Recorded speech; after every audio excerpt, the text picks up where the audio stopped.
18세기 조지 워싱턴, 그 다음에 메디슨, 프랭클린 등 미국 연방정부의 수립을 주장했던, 자, 누구? 연방주의자들이 구상한 재헌헌법은 이라고 그랬어. 그러면 재헌헌법은 이라고 그랬으니까 정의가 뭐야? 주어가 뭐야? 재헌헌법인 거지. 그러면 재헌헌법은 뭐라고 얘기했니? 개인의 권리 보호라는 자유주의 목표와 개인의 권리 보호라는 자유주의 목표, 공공선의 획득이라는 공화주의 이상을 자 동시에 추구한 정치적 기획이었어. 그러면 이 연방주의자들은 정부를 운영하는데 가장 큰 걸림돌은 파당이며 부정적인 거. 이를 막기 위해서는 뭐가 효과적이다? 연방정부에 운영되는 광역공화국이 효과적이라고 주장을 했어. 파당은 정치적인 어떤 종교적인 신념으로 집단을 이루는 건데, 이거는 파당이라는 말은 오늘 이후로는 머릿속에 넣어두세요. 배경지식으로. 당파 싸움 파당을 일으킨다. 이거는 조금 알아주면 돼. 지네들끼리 정치적 목적으로 끼리끼리 뭉치는 거 있지. 정치적인 이념과 신념이 같은 사람끼리 뭉치는 거. 그래서 연방주의자는 그런 파당을 한다면 다른 시민의 권리나 공동체의 이익을 침해한다고 보았지. 그러니까 연방주의자들이 부정적으로 보는 건 뭐야? 파당을 부정적으로 봤네. 자, 그리고 근대 자유주의는 교회, 왕정 등의 구질서를 뭐 한다? 타파함으로써 개인의 권리를 보장하려고 하였다. 교회나 왕정은 사회나 어떤 왕권이 더 중요했으니까. 거기서 이제 가장 큰 이론을 했던 로크는 인간은 자유롭고 평등한 존재, 그것이 자연권 사상이야. 그래서 국가의 가장 큰 임무는 뭐냐면 개인의 생명, 자유, 재산을 보호하는 것이다. 따라서 그는 개인의 권리가 침해되지 않도록 뭐가 해야 된다? 개인의 권리가 제일 중요하다 그랬어. 그래서 국가 권력이 철저히 제한되어야 되고 입법권과 다른 국가 권력이 분리된 채 존립해야 된다고 주장을 했어. 인간에게는 권력을 장악하려는 이기심이 있기 때문에 입법자들이 자신이 만든 법률에 대해 집행하는 권력까지도 차지하기 때문이다라는 것이다. 이거에 대한 주장에 대한 근거죠. 이처럼 자유주의 사상은 인간 본성에 대한 불신을 전제한다. 연방주의자들 역시 권력을 제한하는 가장 효과적인 방법은 자, 권력을 제한하는 가장 효과적인 방법은 서로의 이해관계를 이용하는 것이다. 서로의 이해관계를 이용하는 것이다. 기억이 나와 있잖아. 그러면 이거 문맥의 의미 무조건 물어보거든. 그러니까 문맥 물어보니까 잘 봐야 돼 여기서. 그러니까 즉 뭐야? 대등한 권력 간에 항상 있는 상호 견제를 통해서 개인의 권리를 보호할 수 있다고 본 것이다 라고 해서 기억의 의미를 찾아낼 수 있어야 돼. 그러니까 기억이 나오면은 기억이 하나가 물어보는데 여기서 딱 중간에 보면은 단어 뜻을 물어보는 게 아니잖아. 좀 길잖아. 이렇게 길게 그냥 생뚱맞게 한 단락 안에 나오면 틀림없이 그 말의 의미를 물어보는 거야. 그러면 그 문장을 잘 보면 된다 그랬지. 그러니까 권력을 제한하는 방법은 서로 견제를 통해서 서로 견제를 한다. 대등한 권력의 견제. 하지만 그럼 아까 파당이랑 권력 분립제도가 권력이 나눠지는 게 소수에 의한 파당은 견제할 수 있지만 예를 들어 다수가 파당을 형사하면은 한계가 있다고 생각을 했어. 특히 소규모 공화국에서 시민이 직접 정치에 참여하는 직접 민주주의의 경우 다수의 파당이 발생하는 것을 막을 수 없다고 봤다. 민주주의 자체가 자신이 어떤 여러분이 뭔가를 그 의사결정을 하는 데 따라서 개인의 이익에 따라서 민주적으로 결정하는 거잖아.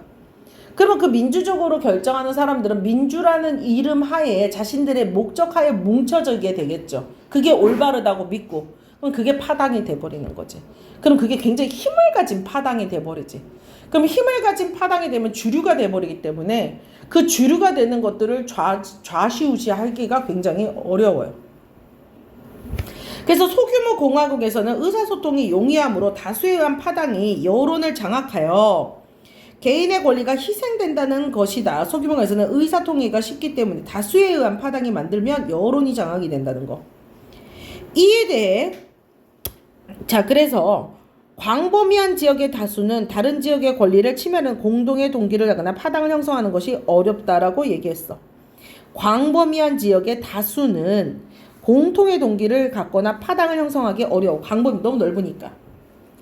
이에 비해 이에 대해라고 했으니까 반연방주의자들은 차이점이네. 얘네들하고 입장이 다른 애들이네. 영토가 넓은 나라는 공동의 선이라는 공화주의적 가치가 추구되기가 어렵고 필연적으로는 영토가 넓은 나라 독재가 발생할 것이다. 그렇기 때문에 공화주의적 질서를 유지하기 위해 국민들이 공적인 문제에 항상 관심을 가져야 되는데 큰 나라는 이게 불가능하고, 그러니까 연방주의를 반대하는 거야. 시민들이 지역적으로 멀리 떨어져 있는 상황에서 권력에 가까이 있는 대표자들이 공화국을 소수 엘리트를 위한 체제로 변질시키기 때문이다. 그러나 연방주의자들은 또다시 이제 나오죠.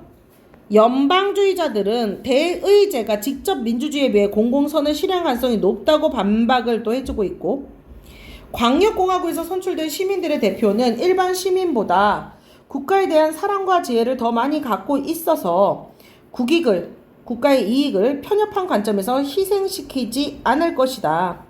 그러니까 광역공화국에서 선출된 시민의 대표들이 일반 시민보다 더 이 비례제잖아. 그치? 연방주의자들은 이러한 생각에 바탕을 두고 연방정부에 의해 통치되는 광역공화국을 기획하였고, 미국이라는 나라에다가 자유와 공공체의 공공선을 모두 달성하고자 하였다. 그러니까 미국의 선거제도를 조금 이해하십니까? 미국의 선거제도. 미국의 선거제도는 어떻게 하냐면은 모든 국민이 투표하는 게 아니야. 그 모든 국민이 다 투표하고 개봉하고 개표하면은 난리 날걸? 그거 뭐 몇 날, 하루로 안 될 것 같은데? 근데 어쨌든 이 연방제들이 어떻게 하냐면은 지역이 있고 구가 있어. 지역에 따라. 그럼 지역이나 구가 있으면 미국이 이렇게 약간 이렇게 젖소같이 생겼잖아. 그럼 이쪽에 지역이 딱 있으면 이쪽에 지역의 대표들이 있어. 그럼 이 대표들이 투표하는 거야. 근데 이 대표들이 투표를 하는데 또 이 대표들이 투표를 해서 여기가 되게 웃긴 게 한 명이라도 이게 빨간색이 이기잖아? 그럼 이게 전체가 빨간색이 돼. 그러니까 뭐 어디서 보면은 어디서 선거한 사람들이 되게 많잖아. 많아서 이쪽이 빨간색이 적고 이쪽은 파란색이 많아. 그러니까 파란색이 많아도 이건 그냥 하나고 이것도 하나야. 여기가 파랑이 됐는데 우리는 여기 투표한 사람들을 다 여기 그러면 대표를 뽑았으면 대표들이 다 투표해서 대표에서 빨간색 파란색으로 이렇게 딱 나누면 좋잖아. 그렇게 안 나눠요. 그렇게 되면은 선거 결과가 굉장히 많이 뒤집어졌을걸? 걔가 못 됐어. 트럼프 안 됐어. 그러니까 뭐냐면, 그러니까 어떤 지역이나 비례가 엄청 중요해. 그래서 여기서 아무리 투표한 사람이 많더라도 여기가 한 명 차이로 파랑이 이기면 전체가 다 파랑이고 한 명 차이로 이기면 이게 전체가 다 빨강이 되는 거야. 그러니까 투표하는 사람 숫자에 따라서 뒤집어지는 게 아니라 그래서 이렇게 그래서 전국에 빨간색이냐 파란색에서 이 빨간색 파란색 숫자 세 가지고 뽑히는 거야. 이게 대표들이 올바른 선택을 할 거다 뭐 이런 거야. 좀 약간 그러니까 얘네들에게서는 그게 최선이었던, 이게 엄청난 민주라고 이제 생각을 했나 봐. 어떻게 보면 미국 사람들은, 미국의 대표들은 미국에 있는 시민들을 어떻게 보면 좀 약간 멍청하게 바라볼 수도 있어. 직접적인 어떤 선거 투표를 하지가 않잖아. 그치? 그러니까 대표가 엄청 중요해. 대표를 뽑히는 거, 그리고 당 보고 찍는 사람들도 되게 많아서 우리보다 더 심할걸? 전통적인 전통과 보수 막 이런데 거기다 또 연임이 가능하잖아. 거기는 그러니까 그게 더 완전. 우리나라도 만약에 연임이 가능했으면, 근데 그 연임을 하려고 했던 게 이제 박정희가 연임을 하려고 했었잖아요. 그래서 그걸 막아고 그 뒤로는 우리는 연임을 못 하는데 중국도 연임을 하잖아요. 중국은 그냥 뭐 이제 끝났어요. 중국은 그냥 시진핑이 이제 딱 됐잖아. 이제 그 걔 죽을 때까지 할걸? 중국은 진짜 쭉 가잖아요. 암살당하거나 뭐가 되지 않은 이상. 푸틴도 그렇고 죽기 전까지 쭉 가잖아요. 그러니까 그렇게 한 명이 그 대신 정책은 꾸준히 잘 실천될 수 있어. 나라가 굉장히 막강한 어떤 의견을 가진 나라가 만들어질 수도 있어. 근데 다만 대신에 이제 어떻게 됐어? 막강한 나라가 될 수도 있는데 독재가 일어나기가 쉬워. 권력이 막 오랫동안 잡고 있으면 그 권력에 붙는 그 힘이 장난이 아니잖아요. 자, 그러면 여기까지 봐갖고 문제를 풀 수 있는 거를 딱 보면 가와 나에 대한 설명으로 가장 적절한 것은 이렇게 나왔어요. 그럼 여기서 나는 몰라도 가를 가지고 약간 제낄 수는 있죠. 그러면 가는 정치 철학과 정치 제도 사이의 상호 영향에 따른 정치 체계의 변화 양상을 자, 통시적으로 시간의 흐름에 따라서 통시적으로 제시하고 있다. 자유사상에 대해서 얘기를 하고 있지만 그리고 일단 정치 철학에 대한 정치 제도가 어떻게 변화된지 이 말도 없었죠. 체제의 변화 이런 것도 없었잖아. 그러면 1번 아니고 가와 나는 일단 가와 나는 모두 그랬으니까 모두라 그랬으니까 일단 가에 해당되는가 안 되는가도 좀 보면 돼. 그러면 특정 사회에서 미국에서 관찰되었던 역사적 사건에 대한 분석을 통해 민주주의 사회가 나아가야 될 지향성? 역사적인 사건이 가에 있나? 모두라 그랬으니까 이거는 가만 봐도 돼. 모두니까 다 포함해야 되잖아. 이렇게 모두 나오면 땡큐라고 생각을 해야 돼. 그러니까 나를 뭐 안 봐도 돼. 그러면 이것도 뭐야? 틀렸네. 가는 자유와 공공선이 실현되는 공공체를 만들기 위해서 제도적으로 기획을 해야 된다. 나는 봐야 되겠고 나머지는 또 봐야 되겠네. 일단 제낀 거는 2개 제꼈네요. 삼지선다형으로밖에 못 만들겠어요. 자, 그 다음에 가의 연방주의자 2번 풀 수 있네. 가의 연방주의자들은 뭐라고 얘기를 했어? 이해로 적절하지 않는 것은 가의 연방주의자들은 자유주의와 공화주의의 사실을 바탕으로 미국 재헌헌법과 정치체계의 기초를 마련하고자 하였다. 자유주의와 공화주의. 그러니까 자유주의가 개인의 어떤 이득을 보는 거였고 공화주의가 공공의 이득을 보는 거였었잖아. 그치? 그러니까 자유주의와 연방주의는 다들 대등하게 두 가지를 본다라고 했으니까 얘 적절한 거네요. 직접 민주주의보다 대의제 민주주의가 공동체적 가치를 실현하는데 더 효과적, 직접보다 다른 사람을 통해서 뽑는 것이 더 효과적이다라고 말을 했었어요. 그쵸? 그런 본문에 그런 내용이 있었어요. 자, 그리고 권력 간의 견제와 균형의 장치를 도입함으로써 공동체 엘리트에 의한 파당을 방지하고자 하였다. 파당은 방지해야 된다라고 우리가 계속 얘기 나오고 있었었지. 그치? 인간의 이기심을 제어하고 교하기 위해 사적 이익보다 자, 공적인 가치를 우선하는 제도. 야, 얘가 계속 뭐라 그랬어? 사적 이익과 공적 개인의 권리 침해를 막으면 안 된다 그랬잖아. 개인의 권리를 잘 지켜나가야 된다라고 계속 말을 했었잖아. 그러니까 얘는 뭐야? 사적보다 공적인 이익을 더 공공재를 이익을 한다? 말이 틀렸죠? 연방주의자가 공산주의가 아니잖아요. 공산주의가 공공재 이득을 얘기하는 거니까. 자, 가나를 이해해야 되는 거고 가에서 근대 자유주의는 절대군주에 맞서 자신의 사회 경제적 권리를 주장했던 부르주아지들에 의해서 발전된 사상으로 개인의 재산이 침탈받지 않은 소극적 자유, 즉 경제적 자유를 중시를 했어. 하지만 현대 공동체주의에 따르면 공동체로부터 독립된 일종의 무연고적 자아란 연고가 없는 자아는 없고 공공선에 대한 실천을 통해서만 개인은 자유로울 수 있다. 따라서 진정한 자유는 공동체에 대한 시민의 의무이고 적극적 자유, 즉 정치적인 자유를 의미한다라고 해서 정치가 크게 자기한테 많이 들어오면 안 된다 이렇게 얘기를 하고 있었었는데 가에서 로크가 상정한 자연관을 지닌 존재로서 개인이란 공동체로부터 유리되어 존재하는 무연고적 자아로서 허상에 불과한 자유를 지닌 존재였겠군. 로크가 상정한 자연권을 존재해서 개인은 공동체에서 벗어나는 그러니까 연고가 없는 자아인 거지. 공동체가 아닌 개인이라고 얘기를 했으니까 이 문단에서 로크는 인간은 자유롭고 평등한 존재라고 말을 했잖아. 이 문단에서. 그래서 자연권 사상이랬고 국가는 그러한 누구를 보호해줘야 된다고 그랬어. 개인의 생명을 보여주라고 그랬잖아. 그러니까 얘는 지금 그런데 보기의 공동체주의에 따르면 여기에 공동체주의에 따르면은 뭐라 그랬어? 하지만 현대의 공동체주의는 공동체부터 독립됐던 무연고적 자아란 존재할 수 있어 없어? 없다 그랬지.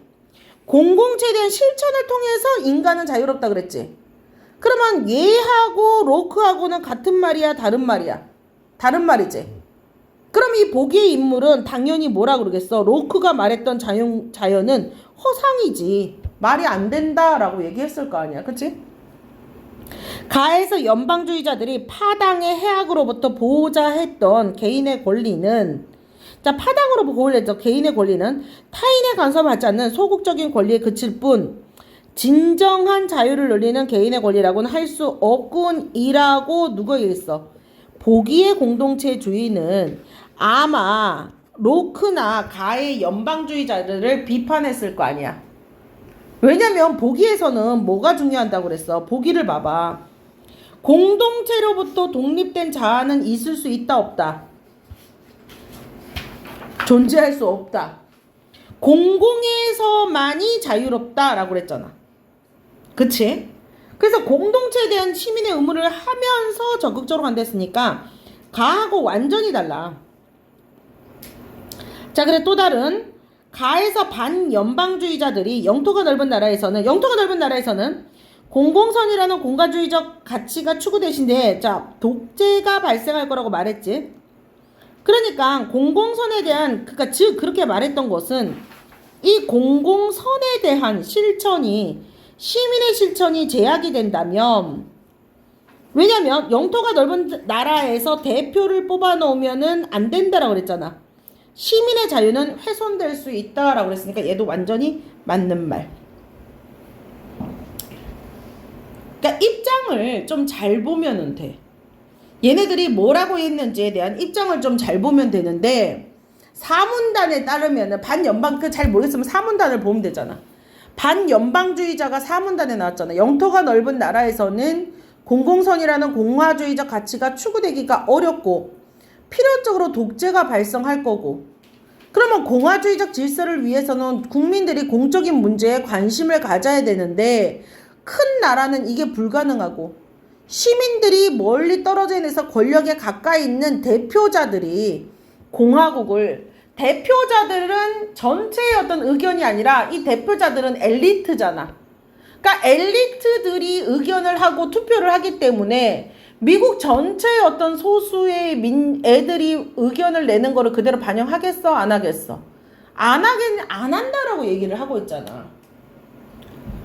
무슨 말인지 알겠어? 그러니까 대표들은 내가 미국에서 어떤 전체 국민들하고 다른 결과가 나올 수도 있다 그랬잖아. 아까 전에 말했던 미국의 어떤 이 지역이 가난한 노동자들이 되게 많이 사는데 대표들은 되게 부자들이야. 엘리트들이야. 근데 이 엘리트들이 한 명이라도 더 뭐라 그래? 엘리트 위주의 투표를 해버리면 이 전체 시민들은 가난한 사람들이 많지만 이 지역은 엘리트가 돼버린다니까? 그러면 뭐가 일어날 수 있어? 독재가 일어날 수 있다고 반연방주의를 얘기를 한 거지. 의견을 갖다가. 그러니까 미국의 투표가 미국의 시민들 개개인의 어떤 의견하고는 다르게 나올 수도 있다는 거지.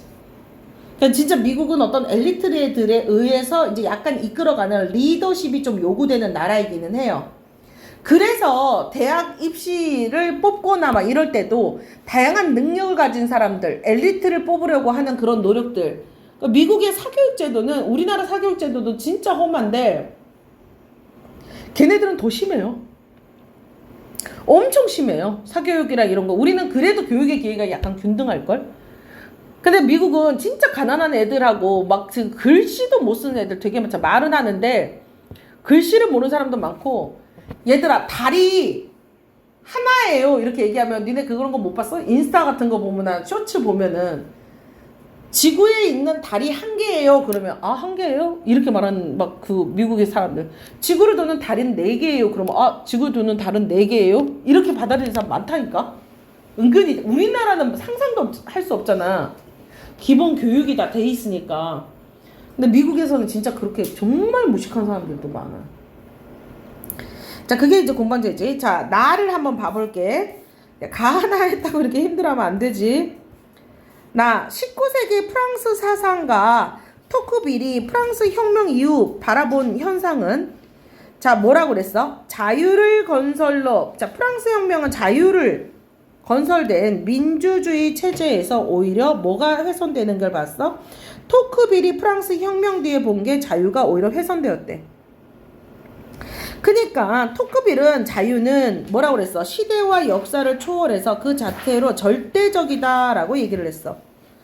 그러면 그때의 자유는 도덕적 생활에 기반을 해서 적극적으로 선택할 수 있는 능력을 의미하고, 따라서 개인이 사적인 행복을 누릴 뿐 아니라 사회에, 그러니까 자유는, 토크빌이 말하는 것은 개인이 사적인 행복을 누려야 되고 또 사회에 적극적으로 참여할 때 완성이 된대. 그래서 토크빌은 프랑스 민주주의 위기를 통해서 민주주의 내부에서 일어날 수 있는 모순, 즉 평등해진 인간이 어디에만 치주래? 돈벌이에만 치주해서 자신을 고립시킬 위험을 지적을 했어. 개인이 사회적 이익을 너무 추구하게 되면, 돈을 추구하게 되면 정치 영역이, 정치가 사회 이익에 잡혀 들어가는 현상이 발생된다는 거. 그러니까 개인의 자유라기보다도 돈을 벌기 위해서 정치가 흘러갈 수 있다라고 얘기하는 거지. 그렇다면 진정한 민주주의가 사라질 수 있다라고 생각할 수 있는 거야. 자, 또한 개인주의가 팽배해서, 또 만약에 개인주의가 너무 많아졌어. 그러면 정치에 대한 무관심이 만연하면 다수가 묵인하는 반면에, 그러니까 다수가 아무런 말 하지 안 하면서 일상생활의 세세한 측면까지 규율되는 합법적인 폭력이 만들어질 수도 있다. 그러니까 법에 무관심하면은 그들만의 어떤 세상에서 이상한 법들이 나올 수도 있다라는 거지. 알겠어? 그러니까 너무 정치에 관심이 있으면 다수의 어떤 이익을 위한 법이 나와버릴 수도 있고, 그치? 너무 무관심하면은 또 정치하는 사람들이 지들만을 위한 법을 만들어버릴 수도 있다는 거지. 국회의원이 처벌받지 않는 법이 있잖아. 국회의원은 무슨 짓을 해도, 잘못을 해도 처벌을 안 받잖아. 그거 누가 만들었어? 법은 누가 만드니? 국회의원이 만들지? 그 법이 입법이 된다 안 된다 땅땅땅 치는 건 누가 하니? 국회의원이 만들잖아. 그 국회의원들이, 우리나라 국회의원들이 지들이 뭐 들어갈 수 있는 밥그릇을 챙길 수 있는 법은 굉장히 짱짱하다 그러잖아. 그거에 비해서 요즘 우리들의 시민의 의식도 올라오고는 있는데, 현재 우리의 어떤 생각과 사상에 맞지 않는 법들이 너무 많아. 그치? 어디 보면 사회 흉악범들이 막 밖에 막 나오고 막 사람 죽여도 5년밖에 안 나오고 막 이런 거 보면 진짜 치를 떨 일이잖아. 그리고 세대가 바뀌어가고 있는데 이 바뀐 세대를 따라가지 못하는 법들도 많이 있고. 그래서 어쨌든 이 사람은 그 민주주의를 사람들이, 프랑스 사람들이 막 시민혁명 일어내고 막 이렇게 막 깃발 흔들고 막, 그때 프랑스에 그 누구 말이 아무도 안 했던 막 목 자르고 막 엄청나게 얘네들 힘에 의한 시민의 혁명을, 나라를 만들었는데 그 민주주의가 잘못 흘러갈 수 있다는 거지. 자, 그래서 토크빌은 자유에 대한 왜곡된 인식으로 발생한 지나친 사적 이익 추구와 여기에서 사적 이익이기 때문에 공공정신이 없어지는 거, 정치에 대한 참여가 또 결핍되는 거, 그리고 정치에 대한 참여 결핍, 자유를 훼손하는 것이 민주주의의 문제점이다. 지나친 사적 이익 추구에서 일어난 공공정신이 없어지는 거, 그리고 정치에 대한 참여를 결핍하면 자유를 훼손하는 거, 이게 큰 민주주의의 문제점이다. 크게 두 가지를 봤어. 그래서 토크빌은 프랑스 민주주의의 위기 속에서 신생국가인 미국 사회를 분석했대. 그래서 자신의 책에 미국의 민주주의라는 책을 썼대요.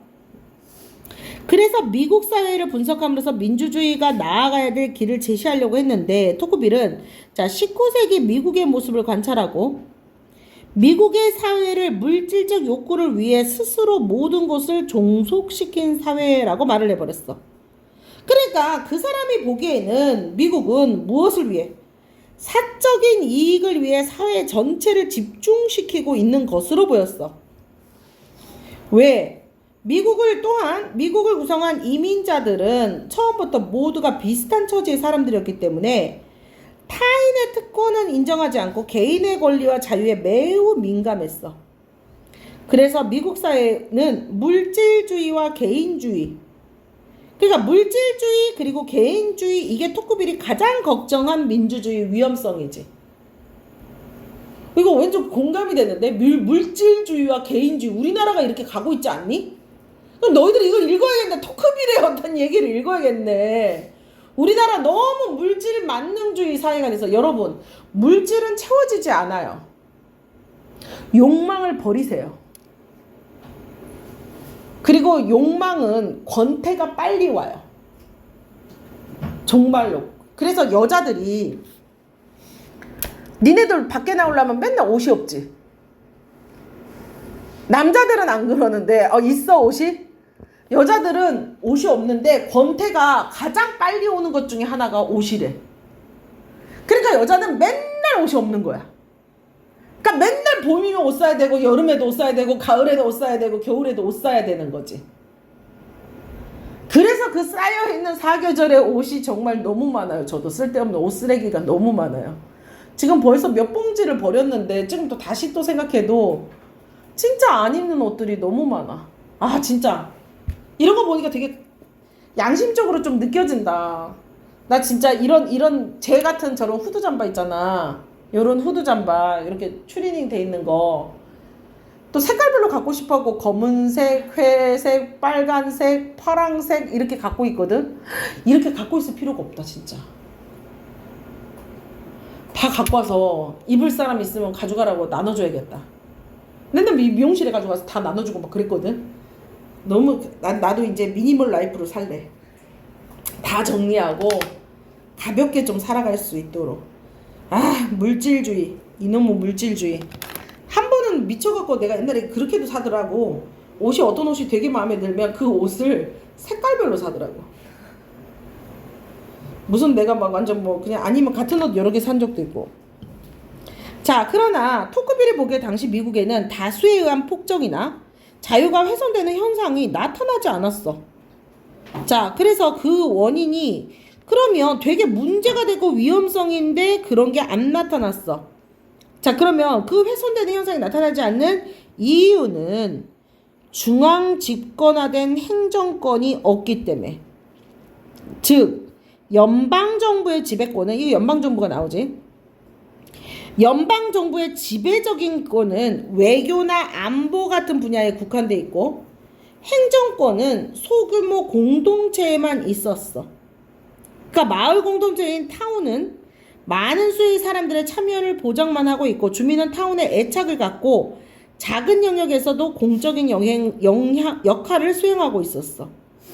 그래서 또한 토크빌은 미국의 배심원 제도가 판결에 대한 존중과 권리에 대한 개념을 시민사회로 만들고 있어. 그러나 토크빌은 뭐가 제일 중요해? 민주주의라는 마음의 습속이 미국 사회를 건전하게 유지하는 가장 중요한 요인. 즉, 마음의 습속이란 시민자 사회의 구성원이 지향하는 가치가, 시민들, 그러니까 개인들이 추구하는 가치가 삶의 생활로 나오는 거. 즉, 구성원들 스스로의 어떤 자발성의 기초에서 나왔다는 거지. 그러니까 미국인들이 공적인 일에 대한 적극적인 책임과 참여를 사적인 이익 못지않게 소중하게 여기는 마음의 습속을 지니고 있었다는 거. 그래서 미국은 무슨 제도가 같이 많이 발달하니? 기부금 제도. 그래서 미국은 굉장히 건전할 수 있는, 그러니까 물질주의도 되게 많지만 사회 안에서의 협력하고 사회를 위해서 봉사하고 사회를 위해서 나서는 사람들을 꼴보기 싫게 안 봤다고. 근데 우리는 막 우리 시민단체들 막 나름 어떤 시민의 이익을 한다는 시민단체들이 정말 공적인 어떤 우리 시민들을 위한 단체입니까? 민주주의 어머니회, 정말 어머니들을 위한 단체입니까? 우리는 뭔가 근데 미국에는 그런 사적인 단체들이 정말 그 지역과 그 단체들의 어떤 이익을 위해서 애쓴다는 거지. 걔네들은 공적인 이익에 엄청 지역 커뮤니티의 어떤 발생, 희생 뭐 이런 거에 대해서도 엄청 신경, 그러니까 의식 자체가 그렇게 돼 있는 거지. 그게 민주주의를 건전하게 한다. 그럼 우리가 배워야 될 점은 그 민주주의 의식이 있어야 된다는 거지. 그러니까 우리 이과 문과로 나누지 말고 모든 애들한테 윤리와 사상을 다 가르쳐야 돼. 필수적으로. 그러니까 애들한테 내가 딱 생각되는 게 그냥 애들한테 대학 시험에서 윤리와 사상이 공통으로 빡세게 한국사 말고 윤리와 사상 그리고 정치 아니 사회 정치 인문 철학 이과 애들한테는 다 주입해야 돼. 이거 우리나라가 그냥 자꾸 이과 똑똑한 애들이 막 나오면서 개인의 이득 이거 봐봐 막 의사들 봐봐 다 이과생 아니야 이거. 지네들 집단의 어떤 파벌만 얘기하고 있잖아. 바꾸자 세상을. 뽑아줘라 나를 대통령으로. 크게 해먹어야지. 그러니까 우리나라에서 돈 벌 수 있는 방법은 의사가 되거나 사자가 들어가는 직업을 갖거나 국회의원도 되는 것도 괜찮아. 국회의원 돈 많이 벌어 내가 봤을 때. 자 그래서 민주주의 사회에서 물질주의와 개인주의가 나타날 수 있지만 시민들이 이기심을 절제하고 공동의 이익을 고려할 수 있다면 민주주의 모순은 발생하지 않는다는 점을 발생했다는 거. 즉 토크빌이 했던 내용은 너무 쉬워요.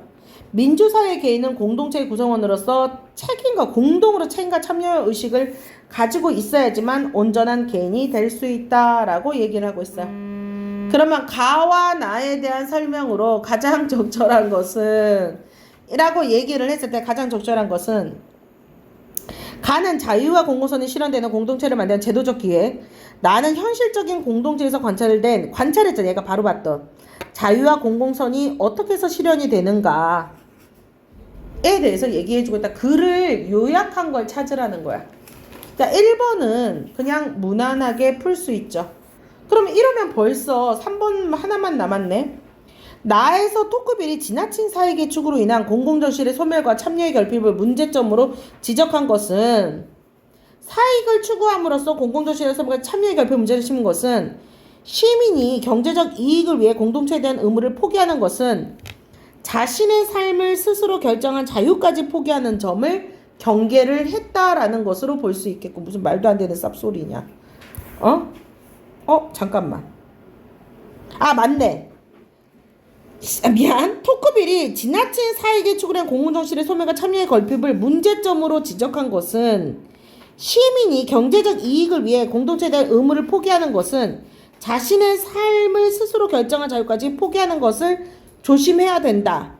나에서 토크빌이 19세기 미국 사회를 물질주의 욕구를 위해서 모든 것을 종속시킨 사회라고 규정하면서도 다수에 의한 폭정이나 자유의 훼손이 나타나지 않았다고 한 것은 경제적 자유에 대한 몰두가 정치적 자유에 대한 추구로 이어지는 것은 아니지. 왜 그런 일이 안 생겼다 그랬어? 폭정이나 훼손이 나오지 않은 것은 마음의 습속이 있다는 거고, 마음의 습속은 뭐라고? 사람들이 이기심을 줄이고 공동체의 선을 위해서, 공공의 이익을 위해서 뭐 한다고 그랬어? 공적 참여를 한다고 그랬잖아. 공적인 참여를 하기 때문에 해당이 된다라고 얘기를 했잖아. 그래서 얘가 말했던 것은 공적인 참여가 굉장히 중요하다고 그랬었어. 토크빌은 개인이 사적 이익만을 추구하게 되면 정치 영역이 사익에 잠식된다라고 얘기를 했고, 개인주의가 팽팽하면 다수의 묵인하에서 일상생활이 잘못된다라고 그랬잖아. 그러니까 지나친 사익 추구하면 공공정신이 없어지고, 그치? 그러니까 참여가 잘못된다라고 얘기를 했지. 그치? 그래서 공동주의의 관점에서 본다면 지나친 사익 추구로 인한 공공정신이 없어지는 것과 참여가 없어지는 것은 시민 스스로가 뭐 하는 거야? 공동체에 대한 의무를 포기하게 되는 거지. 그러니까 자신의 삶을 결정한 자유까지도 포기한 것으로 볼 수 있다가 무난하게 들어갈 수는 있어요. 그런데 요거는 좀 깊이 있게 추론해야 되거든. 이거 추론해야 되는 거거든, 4번은.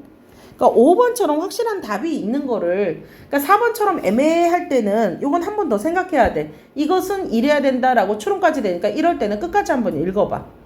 요즘 추구가 답이 튀어나오는 문제를 내고 있기 때문에 쫄지 말고 그렇게 풀면 될 것 같아. 토크빌의 관점으로서 기획을 평가하는 내용으로 가장 적절한 것은, 이래서 토크빌은 자유는 개인이 사회적 행복을 누리고 참여해야 되고, 사적 이익만을, 개인이 사적 이익을 추구할 때 정치 영역이 사적에 잠식된다라고 말해줬고, 또 토크빌은 민주주의에서 개인은 공동체의 구성원으로서 책임을 하고 참여를 해야 되고, 그 다음에 참여 의식을 가져야 된다 그랬어. 그 사회에 대한 참여 의식을 가지고 있어야 된댔어. 그러면 그 토크빌에서 기획을 생각하면은 이해관계를 너무 하게 된다면 권력을 통한 자유가 아니라 자유를 어떻게 할 수 있어? 훼손할 수 있지. 그러니까 토크빌의 입장에서는 가장 중요한 거는 뭐가 중요한 거야? 시민의 의무에 기반한 참여의식이 시민 각자에 내재화된 거. 토크빌의 관점과 같은 걸 찾으면 돼. 그러니까 1번은 제도상의 개입을 반대한 거잖아. 토크빌은 제도상의 개입에 대한 얘기를 한 적이, 그냥 제도상의 개입이 아니라 민주주의의 위기가 민주주의 내부에서 그냥 일어날 수 있다라고 얘기를 해주고 있었잖아. 그치? 그래서 민주주의가 스스로 권력을 제한할 수 있다 이런 말 자체가 아예 없었어. 토크빌의 입장이 아니야. 이해관계에 의한 상호 견제는, 이해관계에 기반한 산업 경제는 서로 간의 불신의 형성에 다수의 의견이 뭉치는 것을 막음으로 서로 간의 불신을, 이해관계에 의해서 상호 견제를 하면은, 요거 이해관계의 상호 견제 토크빌의 입장이었어요? 아니면은 그 앞에 있는 가의 입장이었어요? 가의 입장이었죠. 그러니까 토크빌의 관점이 아니니까 그냥 꺼지라고 해. 그냥 어렵게 생각하지 말고. 그냥 여기서 토크빌의 관점을 통해 가지고 들어가는 거를 생각을 해보면 된다잉. 5번이 없네. 주제통화. 자, 북송해 했던 소식을 비롯한 11세기 문인들의 회화에 대한 얘기인데, 얘는 내용 그대로 정보를 정리만 하면 돼. 그러니까 어려운 지문이 아니라서 내용 정리 꼬박꼬박 해라. 응? 꼬박꼬박 하면 되고. 자, 주제통합 3번. 잠깐만. 나 이거 아주 고등학교 때 옛날에 배웠던 조세제도 같은데 역사 시간에 배웠던 거지. 가만 살짝 얘기해. 말이 익숙하지 않은 건데, 조선의 제정은 양의 입출, 즉 세입을 헤아려 세출을 정하는 것을 원칙으로 했다. 즉 백상으로 거둘 수 있는 세금을 예측한 거, 그러니까 세입을 예측을 해서, 그래서 지출을 계획하고 실행해야 된다는 원칙으로서 세출을 헤아려 세입을 정하는 양출 위입과 반대가 된대. 양입 위출, 양출 위입, 이게 두 가지가 반대래. 그래서 어쨌든 조선은 세금이 부족하다고 해서 백성에게 세금을 더 거두는 것은 원칙적으로 어떻게 했어? 금했어. 그래서 조선은 전세, 역, 공납의 세 가지 세목으로 백성에게 세금을 했는데, 전세는 토지 면적을 기준으로 세금을 부과하는 것이고, 역은 백성의 노동력을 징발하는 것으로 요역과 군역, 공납은 지방의 특산물을 그대로 받는 것. 그래서 그걸 공물이라고 불렀어. 그러니까 세금의 종류가 세 가지가 있었지. 토지 면적을 기준으로, 그러니까 땅이 넓으면 넓을수록 세금을 많이 내지. 공납은, 이 중에서 공납은 보통 군현 단위로, 군과 현 단위로 세금을 부과했는데, 한 골에 수십여 종의 곡물이 배정이 되는데, 곡물은 해당 지역의 특산물로 구성되는 경우도 있었지만, 또 생산량이 적은 거, 해당 지역에서 생산되지 않는 물품이 배정되는 경우도 있었대. 그리고 곡물의 종류와 가격이 지역별로 달라서 얼마인지도 불명확했고, 일정한 법규도 없어서 곡물을 가오회별로, 집별로 배정했고, 토지 면적에 따라 배정했고, 그래서 백성들에게 많은 피해가 발생했고, 관리들의 부정과 농간이 개입했어. 특히 곡물을 대납하여 주는 행위인 방납이라는 것이 있는데, 관과 결탁한 상인들이 백성들이 갇힌 곡물을 대신 바치고 뒤에 대가를 백성들한테 더 많이 훨씬 더 많이 받아내는 폐단까지 지속이 되었어. 자, 그러자 이게 공납을 하는 폐단이 극심해지니까 이를 시정하자고 자 16세기에 조광조 이 등에 의해서 제기되었고 17세기 초에는 이원익, 한백겸 그래서 경기도에서는 곡물을 쌀로 통일했고 그게 바로 뭐였다? 대동미. 그래서 토지당 매운 거. 그래서 그러한 세제를 이제 통일을 했으니까 대동법이라고 했다. 여러 가지 다양한 곡물을 바치지 말고 그냥 쌀로 다 대체하자. 그러면 쌀로 이제 모든 거를 다 우리 조선시대 때는 쌀이 돈의 어떤 역할도 했었어요. 그러니까 쌀로 옷도 살 수 있고 또 쌀로 뭐 비단도 살 수 있고 막 그렇게 할 수 있었어요.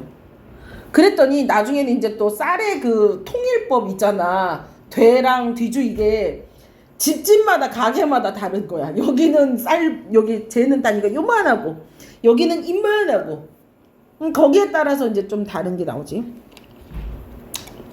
자, 그래서 조선의 재정 부족이 심화됨에 따라 재정이 점점 없어져. 세입을 확충해야 된다는 논의하면서 대동법은 확대되었고 충청도 전라도에도 확대됐고 전지역 어쨌든 대동법을 함으로써 일단은 납부 세액이 명확해지니까 공납의 폐단이 어느 정도 어떻게 됐어? 줄었고 백성들의 세금들도 줄었고 나중에 징수하는 것도 줄였고 그게 대전에도 반영이 되었고 하지만 또 이제 뭐가 만들어졌어? 하지만 잡다니를 처리한 자벽을 별도로 걷고 관청 운영비를 마련하기 위해 또 민고를 운영하는 과정에서 또 폐단이 일어났어. 그래서 강화된 지방관의 권한을 높여주니까 삼정의 폐단이 근시해서 백성들이 또 많이 내게 됐지.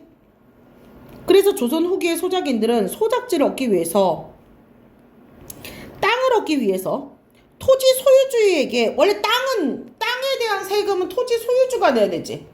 근데 소작이는 땅을 얻기 위해서 토지 소유주한테 토지 소유주가 내는 세금을 지네들이 다 포함하는 경우가 만들어졌지.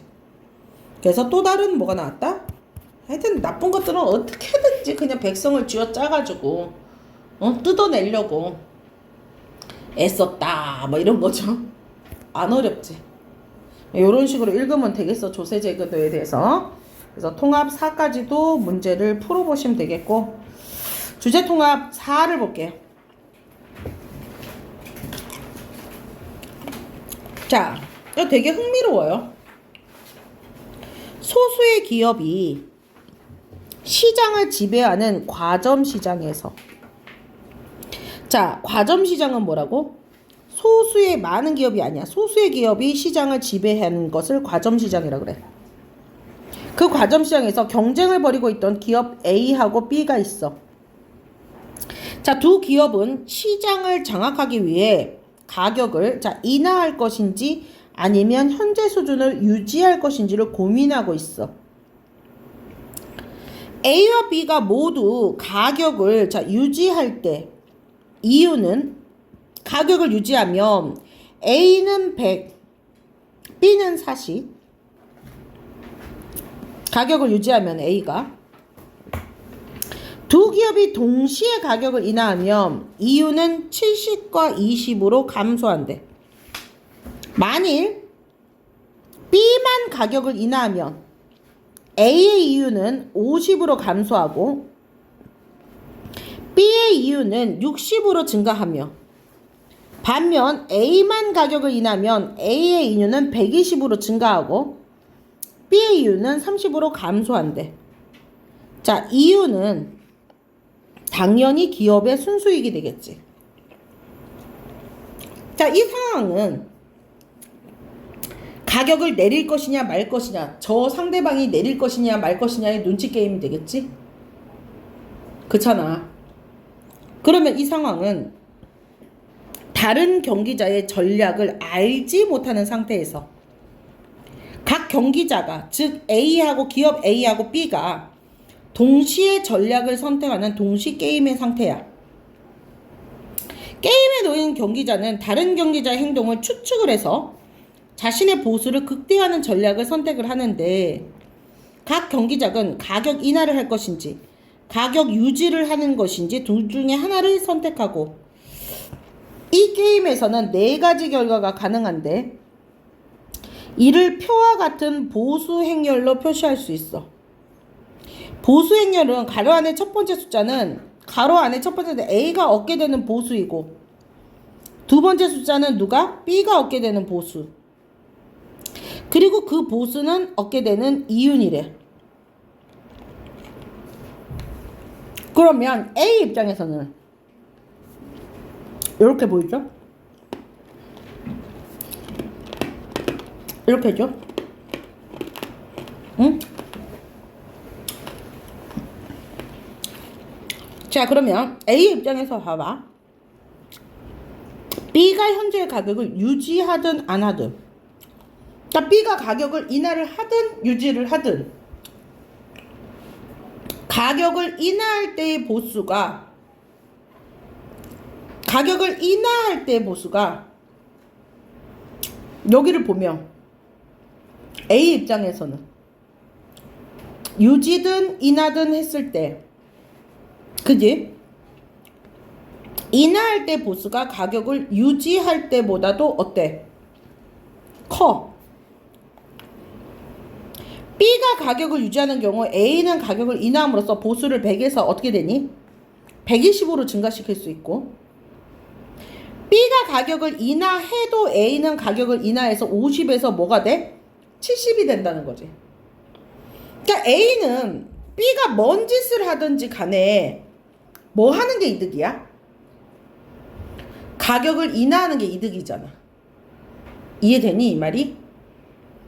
가격을 유지하면 100밖에 못 받고 가격 유지하면 50밖에 못 받는데 가격을 인하를 해버리면 A는 120이 되잖아.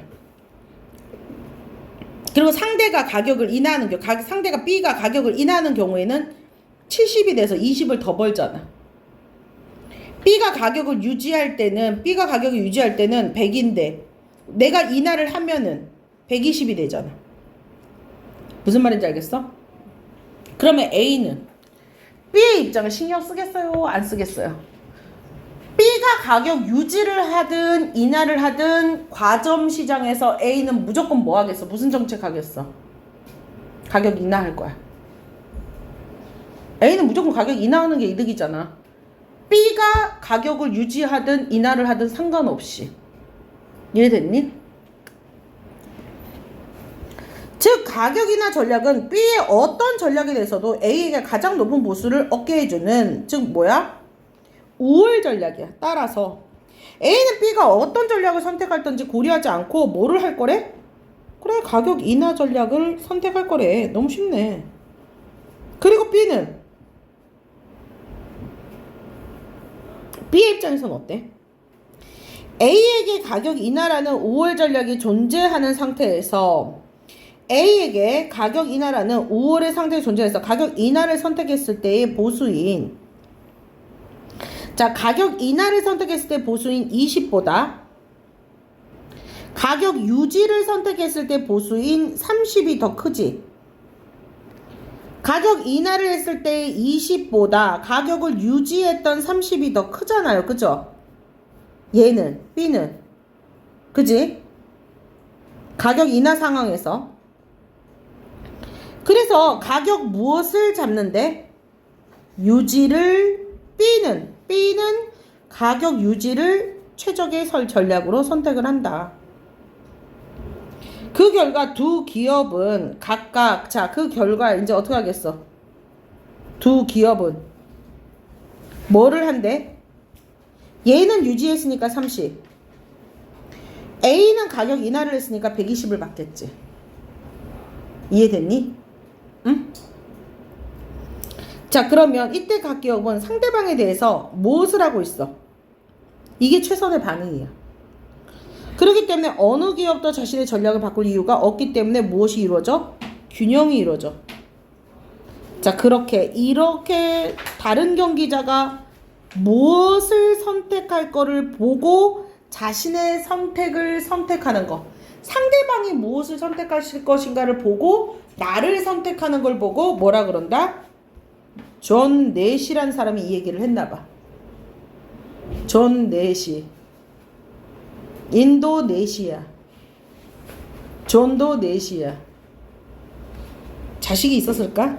그래서 넷이의 균형이라고 했다라 그랬지. 그러니까 존 넷의 균형을 이렇게 미괄식으로 바꿔놓은 거야. 이번에 수특의 특징이 앞에서부터 내가 쭉 이렇게 보면서 느낀 게 뭐냐면은 미괄식이에요. 문장이. 그러니까 뭐는 뭐뭐다. 뭐는 뭐뭐다. 이게 두 갈식으로 읽기가 편하잖아. 그런데 사회지문도 그렇고 인문지문도 그렇고 보니까 뭐는 뭐뭐라고 하고 뭐뭐는 뭐뭐인데 그게 뭐뭐다. 이런 식으로. 미괄식으로 나와. 그래서 너무 복잡한 미괄식으로 나올 때는 뭐뭐다라고 하는 그게 나왔을 때 걔를 메모를 해. 거꾸로 내가 뒤집어서 뭐뭐는 뭐뭐다라고 편하게 메모를 해놓으면 안 헷갈려. 무슨 말인지 알겠어? 그러니까 내 언어로 바꾸는 작업이 조금 필요할 것 같아.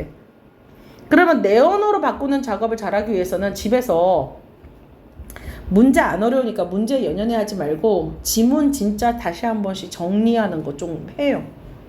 수특에 있는 내용 정리. 그리고 정리를 할 때 좀 빨리 정리해야겠다라고 천천히 세워라 내워라 분석하지 말고 좀 빨리 정리하겠다 해서 조금 약간 속도를 좀 올려서 정리해 보세요. 그리고 정리해 놓은 거를 나중에 정리해 놓은 거 마음에 안 들 수도 있는데 정리해 놓은 걸 다시 읽어봐. 그리고 참 정신없이 정리를 해 놓은 건지 두서가 왔다 갔다 하는지 그 다음에 다시 정리하더라도 일단은 그냥 한번 정리를 해봐봐. 내가 정신없이 정리를 하면 정리하다가 정신없이 이렇게 화살표를 올리거나 내리거나 이렇게도 할 거 아니야. 그러면서 개념을 잡을 건데 그 개념 잡으면서 이제 구조 분석이라는 게 되는 거거든.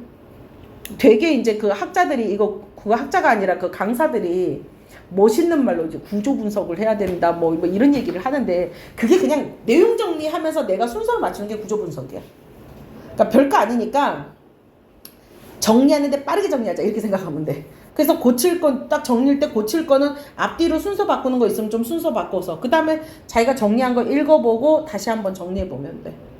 그러니까 지금도 존 넷이 균형이 그렇게 어려운 건 아니잖아. 그러니까 결론은 뭐야? 상대방의 짧게도 쓰고 길게도 정리를 요약을 좀 해봐봐. 그러면 얘 넷이가 뭐를 한다라는 거야 이거는.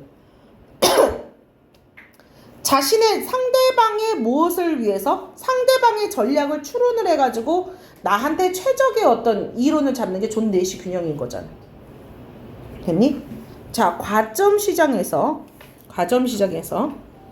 뭔가를 점유한 시장이야. 각 기업은 자신의 행동 변화, 즉 자신의 산출량이나 가격의 변화에 대해서 상대 기업이 어떠한 반응을 할 것인지 추측한다. 자, 이렇게 추측된 변화, 즉 자신의 선택이 변한 정도 대비. 자, 이번에 추측한다까지는 넷이었는데 추측해서 전략을 찾는 거, 게임의 균형을 찾는 게 넷이었는데 이번에는 뭐라고 얘기하고 있어? 그 추측된 변화를 가지고 자신의 선택이 변한 정도 대비 상대 기업의 선택이 변한 정도에 대한 예측치에 따라서 과점 기업의 행동은 달라지는데 자, 쿠르노가 고안한 쿠르노 모형이란 걸 만들었대요.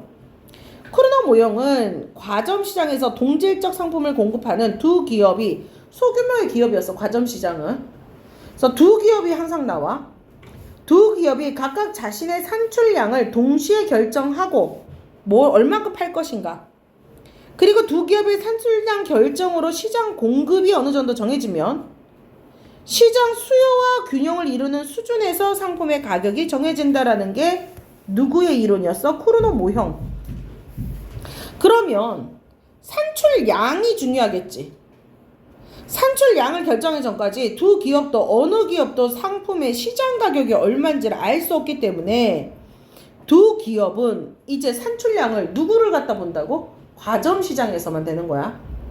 상대가 산출량 수준을 어떻게 할 것인가를 예상하고 그것이 고정된 값이라 생각하고 나의 이윤이 극대화되는 산출량을 결정하는 거. 즉 상대 기업의 산출량에 대해서 각 기업의 추측된 변화는 0이 된다. 받아들였고 고정된 값이니까 0. 자, C와 D 두 개의 기업으로 이루어진 자 예시야. 과점 시장에서 크루노 모형에 따라 두 기업이 경쟁한다고 예를 들어봐. C는 누구의 산출량을 계산하겠어? D의 산출량. 그래서 시장 수요량에서 D가 만든 것을 뺀 나머지를 자신에 대한 수요량이라고 생각해. 그러니까 잔여 수요에 한해서 동점점 지위를 행사할 수 있다라고 생각하는 거지. 그러니까 시장 수요가 100이야. 그런데 시장 수요가 100인데 C가 D가 60을 할 거라고 예상을 해. 그러면 C는 40이 완전히 내 거야. 이렇게 생각한다고. 이해됐니? 예측을 해서 자기 거를 잡는다고. 그러니까 C를 제외하면 D를 제외하면 해당 상품을 공급할 수 있는 공급자는 C 자신이 유일하기 때문에 자기를 잔여 수요 전체, 이게 남아있는 잔여 수요 전체를 상품에 대한 수요로 인식하는 거. 따라서 C는 D의 예상 산출량을 뺀 잔여 수요에서 이윤 극대화 산출량을 만들어낸다라는 거지. 그러니까 C는 누구의 눈치 게임이에요. 눈치 게임. D가 얼마나 만들 것인가를 맨날 추측하는 거야.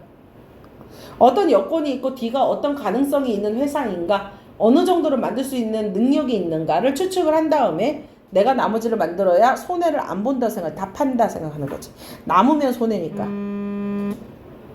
그래서 각 기업이 뭐를 한다 그랬어? 예상하는 상대 기업의 산출량과 이에 따른 자신의 이윤 극대화의 산출량 사이의 관계를 나타내는 반응 함수를 이용하면 함수가 진짜 많이 이용되더라. 수학에서. 그래서 그림과 같이 크루노 모형의 균형이 C와 D 반응 함수가 일치하는 지점에서 성립한다. 자, 그러니까 이윤 극대화된 반응 함수라면 그림과 같이, 자, 뭔지는 몰라도 뭐가 최고래? 균형은 C와 D의 반응 함수가 일치하는 지점. 그러니까 각 기업은 반응 함수에 따라 상대 기업의 산출량을 예상을 했고 그 예상에 입각해 이윤 극대화 산출량을 결정하니까 반응 함수가 일치하는 지점에서는 어느 기업도 뭐 할 수 있어? 자신이 선택한 산출량을 바꿀 이유가 없기 때문에, 즉 C가 예상한 D의 산출량이 C가 먼저 생각을 했어. C가 생각한 D의 반응 함출량이 뭐래? C가 예상한 산출량이 이거래. C가 생각. 그렇지? 그러면 D일 때에 C의 이윤 극대화는 뭐야? 그러니까 이게 C의 이윤 극대화. 산출량은 C의 이윤, D일 경우 C의 이윤 산출량은 C, 여기니까 이거네. 그치? 이걸 여기다 쓰는 게 낫겠네.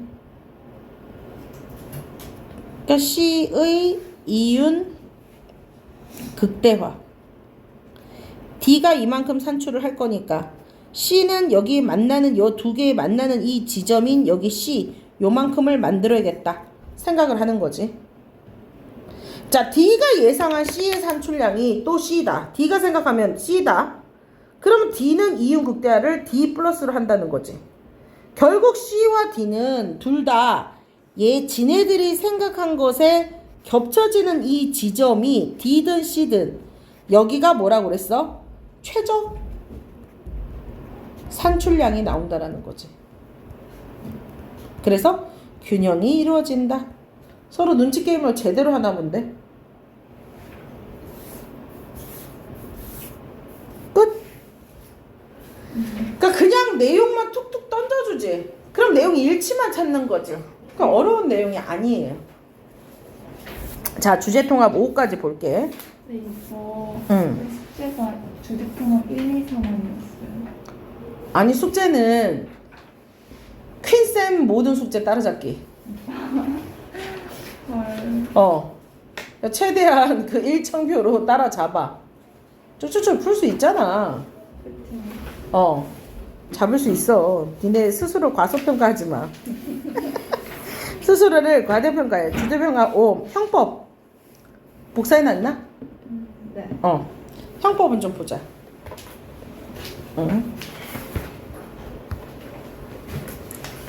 형법은 범죄와 형벌에 관한 법률 체계로 여러 가지 범죄의 모습, 범죄에 가해질 형벌의 종류와 그 내용을 규정하고 있는데, 형법은 법률 체제로 범죄의 모습, 범죄에 대한 형벌의 종류와 그 내용을 규정하는데, 형벌은 국가에 의해 개인에게 가해지는 제재 방식 중 가장 강력하다는 점이 큰 특징.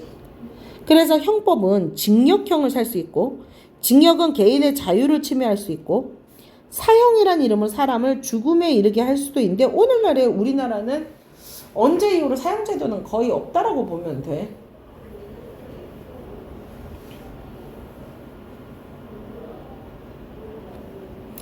갑자기 그게 생각이 나네. 이거 좀 바뀌어야 되는데.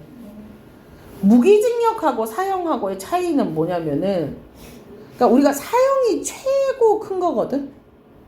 사형이. 그런데 우리는 사형이 실질적으로 집행이 안 되잖아. 그치?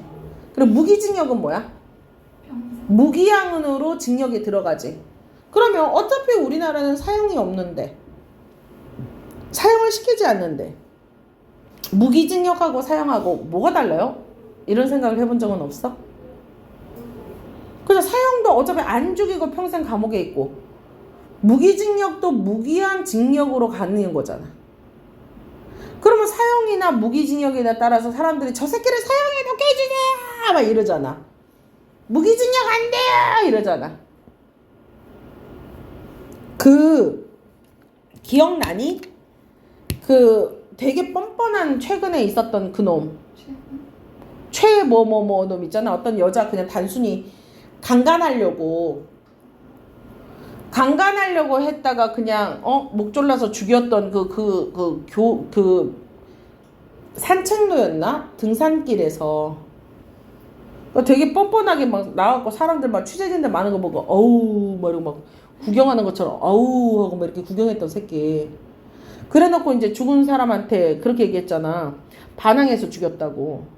반항 안 했으면은 그냥 안 죽였을 건데. 그러면서 피해자한테 잘못을 돌리는 걸로 목 졸라서 죽였잖아. 걔한테도 무기징역이 나왔거든. 그래서 사람들이 막 공분을 했단 말이야. 사형을 안 넣었다고.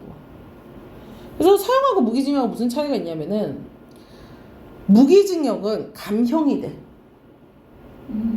모범수로 어떤 일정한 시간 동안 잘 지내면 심의를 해가지고 그 사람을 사회에다 내보내줘. 그래서 죄수들은 무기징역을 받으려고 해. 근데 사형수는 못 나와. 감형이 안 돼. 그래서 사형을, 우리나라의 최고법이, 형법의 최고법은 뭐야? 사형인 거야.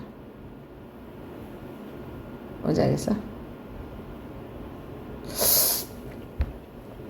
옛날에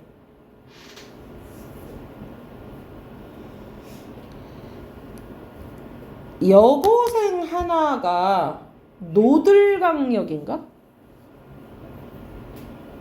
광주에 있던 여학생인데, 그 옆에 있는 뭐 하동이가 저기 조금 그 위쪽에 뭐 어디였다더라?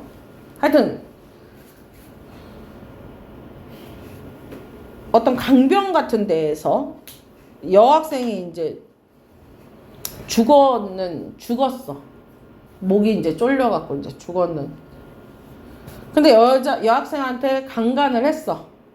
강간하고 죽였는데 범인을 못 잡았어요. 여고생이 독서실 갔다 돌아온다 그러다가 지금 실종이 됐나? 그래서 그 범인을 잡으려다 범인을 못 잡았는데, 그렇게 진행되는 과정에서 아빠가 자살을 해. 딸 죽은 거 하고 범인을 못 잡은 게 너무 열받아서. 그리고 난 다음에 이제 조금 이제 나중에 이제 그 DNA가 남아 있었잖아. DNA가 남아 있어가지고 나중에 이제 시간이 이제 좀 지나면서 DNA 분석 기술이 이제 발전이 돼가지고, 그리고 이제 그 살인사건, 성폭력에 관한 살인사건은 종료가 없는 그걸로 바뀌면서, 시한이 종료가 없는 무기한으로 다 수사를 할 수 있다는 걸로 바뀌면서, 이제 이 미제 사건을 다시 이제 파헤치는 그게 전담반이 생기면서 다시 파헤쳤대. 그러다 보니까 이제 그러다가 이제 찾아보니까 어떤 남자 하나가 다른 일로 그 교도소에 있는 사람, 지랑 같이 방 쓰는 사람 중에 뭐 말 안 듣는 사람을 이렇게 죽인 일로 2명을 죽이고 뭐 1명을 뭐 이렇게 한 걸로 무기징역을 받고 있던 어떤 남자가 하나가 있었는데, 그 남자로 밝혀진 거야. 그러니까 봤더니 이 남자가 그 근처에 살고 있었고, 그 주변을 주로 잘 알고 있었고, 완전 인상 차이가 딱 맞는데, 이 남자가 주소지가 예전의 주소지로 여기 있는 주소지를 안 바꿔놓은 거야.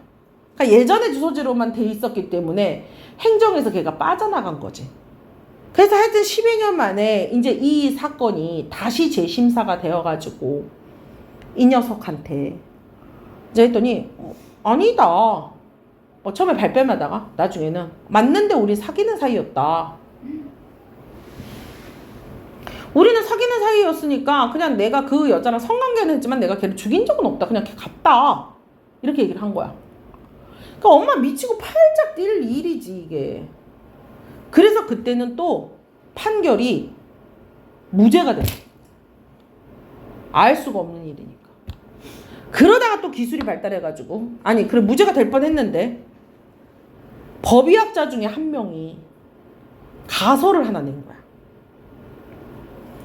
살았을 때 그랬으면은 몸에 안에 있는 체액이 섞여야 되는데 섞이지 않은 상태로 그대로 있었던 거야, 체액이. 그러니까 즉 성폭력을 하고 바로 죽인 거야. 그러니까 체액이 안 섞인 거야. 몸에 그냥 남아 있었던 거야. 그러니까 성관계의 DNA는 확실하게 있으니까 이 새끼가 죽인 게 된 거야. 그러니까 그전에는 왜 무죄가 될 뻔했냐면 죽인 것을 증명할 수 있는 방법이 없었어. 죽였다라는 걸 증명할 수 있는 방법이 하나도 없는 거야.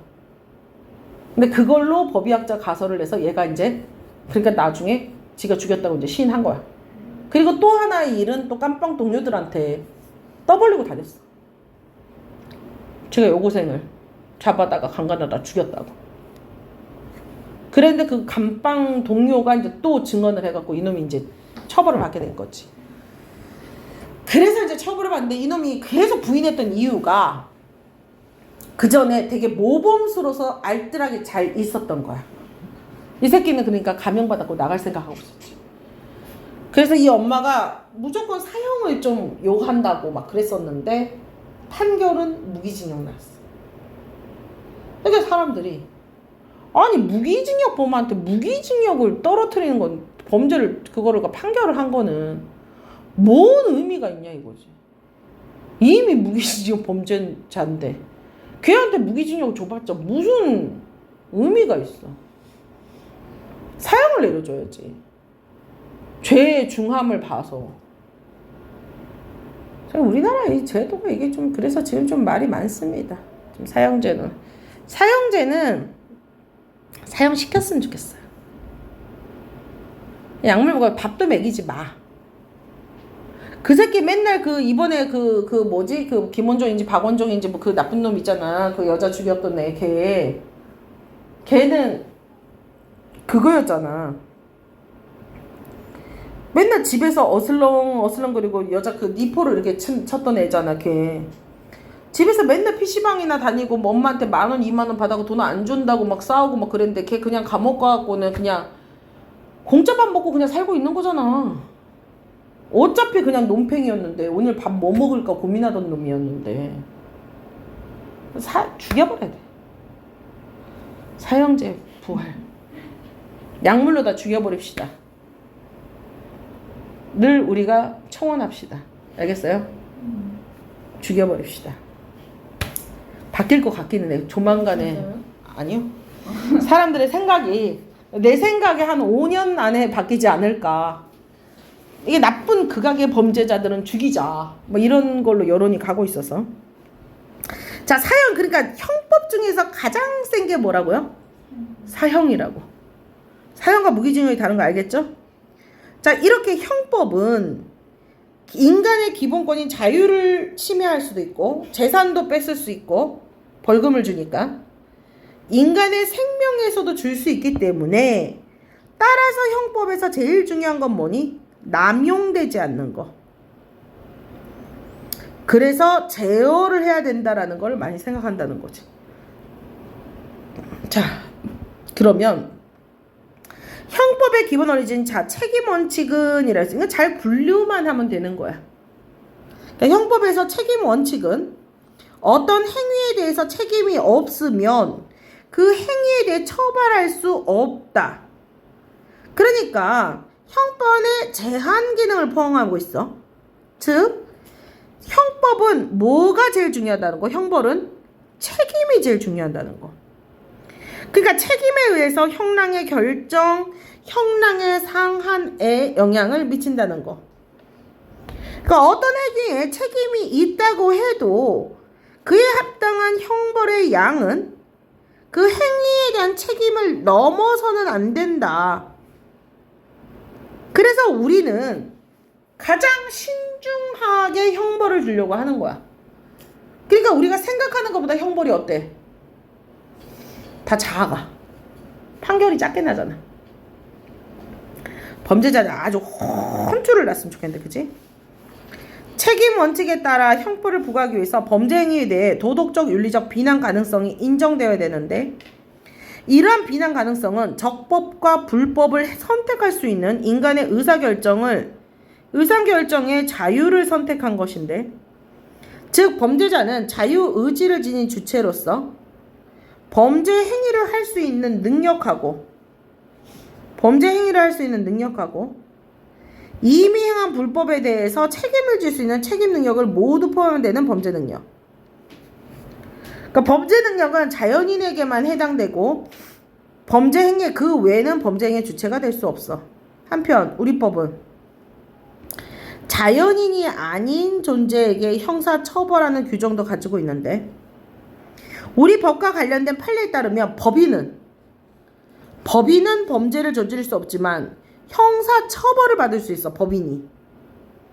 그러니까 법인에 대해서 처벌 규정은 대개 개인의 범죄 행위를 처벌하면서 그 개인에 대한 감독 의무를 진 법인에게도 벌금을 부과하는 내용을 가지는데 이처럼 개인과 법인을 함께 처벌하는 규정을 양벌 규정이라고 한다.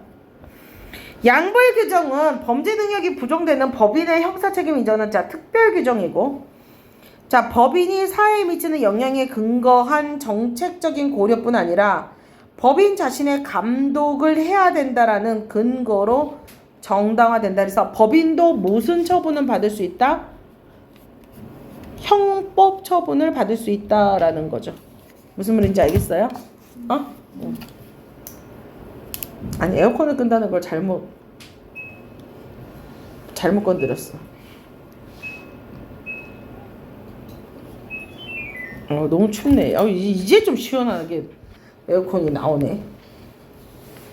자, 가까운 미래에 인간과 동등한 수준의 정신 능력을 가지고 인간처럼 스스로 목표를 설정하고 목표 달성을 위해 자율적으로 수단을 선택하는 인공지능을 탑재한 지능형 로봇이 등장할 수 있는데 만약 이런 유형의 지능형 로봇이 인간이 저지를 경우 범죄를 규정되어 처벌받았을 일을 행했다. 그러면 처벌 대상은 누구야? 재밌네. 자, 로봇이 범죄를 한다면 누구의 문제야? 그러면 통제에서 벗어났으면 인간에게 책임을 묻기 어렵지. 그러니까 이렇게 지능형 로봇이 강력한 사회적 통제 수단인 형법의 적용 범위 밖에 놓이면 처벌에 무엇이 생겨? 공백이 생겨버리지. 통제를 벗어났다라고만 입증만 해버리면 통제를 벗어났다라는 것을 증명함으로써 뭐를 만들 수 있어? 범죄를 만들 수 있잖아. 그러니까 범죄를 저질러 놓고 이 로봇이 통제를 벗어났다라고만 증명하면은 벌을 안 받잖아. 무슨 말인지 알겠어요? 자, 그러므로 실용적인 측면 봤을 때 지능형 로봇으로 인해 형사 처벌을 받아야 되는 범죄 행위와 같은 결과가 발생할 경우 지능형 로봇에도 형법을 적용할 필요는 있다. 인공지능을 탑재한 지능형 로봇이 형법에 따른 책임을 지기 위해서는 형법이 말하는 범죄 행위를 지능형 로봇 스스로 행했어야 되는데 전통적인 형법은 인간의 행위만을 생각해서 형법을 구상하였기 때문에 기계나 로봇의 행위는 인간의 행위가 아니어서 어떤 것도 형벌의 처벌을 받을 수 없지만 지능형 로봇은 그냥 기계 로봇과는 달라. 그러니까 이제는 지능형 로봇에 의해 이루어진 행동 역시 인간과 유사한 새로운 주체의 독립된 행동으로 볼 가능성도 열렸다. 최근에는 인간 중심의 법적 주체성 논의를 넘어서 체계 이론의 체계 시스템을 바탕으로 법적 주체의 지위를 만들어야 된다는 주장이 만들어졌어. 그러니까 체계는 사회 현상을 관찰할 때 행위가 아닌 소통이 더 근원적인 개념이고 체계 이론은 자연인이 아닌 존재라고 해도 독자적인 체제로서 사회적 소통에 참여할 수 있고 존속할 수 있는, 유지할 수 있는 자율적인 존재라면 법적 주체의 지위를 인정할 수 있다라고 본다. 인간이라는 존재를 전제하지 않더라도, 즉 그 말이 이거야. 인간이란 존재라고 하지 않더라도 법적 주체의 자격을 사회적으로 구성돼서 확립되는 것을 이해한다면 그렇다면 그 법적 주체도 법무기관도 법적 책임을 사회적으로 만들어줄 수 있다는 거. 그렇게 따르면 인공지능 역시도 형사 책임을 물을 수 있다. 사형시켜버려. 지능 로봇의 사형 배터리 빼버리는 건가? 인공지능의 작동은 인간의 행위로 볼 수 없지만 인공지능은 기술적 방법을 통해 사회적 체계와 접촉하고 소통하여 행위의 사회적 맥락을 구성하는데 이렇게 사회적 체계의 소통이 사회적 체계의 행위를 구성하듯이 전통적인 행위 개념도 재구성될 수 있다. 인공지능이 인간을 매개로 하지 않고 외부 세계와 직접 접촉하고, 그러니까 인간을 통하지 않고 인공지능이 그냥 외부와 직접 접통하고 소통하는 방식으로 행위를 만들기 때문에 체계 안에서의 범죄는 사회적 소통의 특별한 유형이라서 따라서 형사 책임을 묻는 근거도 행위의 근거가 아닌 로봇에게 보는 게 아니라 소통에서 본다는 거지. 그러니까 특정한 소통 방식이 형법을 위반할 때 범죄를 보는 것이다. 그러니까 그렇다면 인공지능을, 그러니까 소통을 어떤 식으로 시켰느냐 뭐 이런 것에 대해서 범죄를 볼 수 있다는 거지. 인공지능을 탑재한 지능형 로봇의 범죄 능력을 인정한다고 했을 때 지능형 로봇의 범죄에 형벌을 부과하는 것이 정당할 수 있을까? 형법은 법률이 보호하고 있는 가치인 법익을 침해하는 행위에 대해서 형벌을 부과하는 방법을 사용해서 법익이 가지는 가치를 일반인에게 확실히 증명하면서 범죄 행위를 예방하는 과제를 하고 있기 때문에 지능형 로봇의 행위를 형법으로 봐서 유의미한 행위로 파악할 수 있음을 전제로 했을 때 지능형 로봇의 법익 침해 행위가 있는가를 보면 지능형 로봇의 행위에 대해서 형벌을 부과함으로써 형법이 이루고자 하는 법의 보호 목적을 달성할 수가 있다면 결국 지능형 로봇에게 형벌을 부과하는 것은 정당하게 될 수 있다라고 얘기를 해주고 있죠. 그러니까 지능형 로봇에게도 얘는 뭘 하자라는 거야?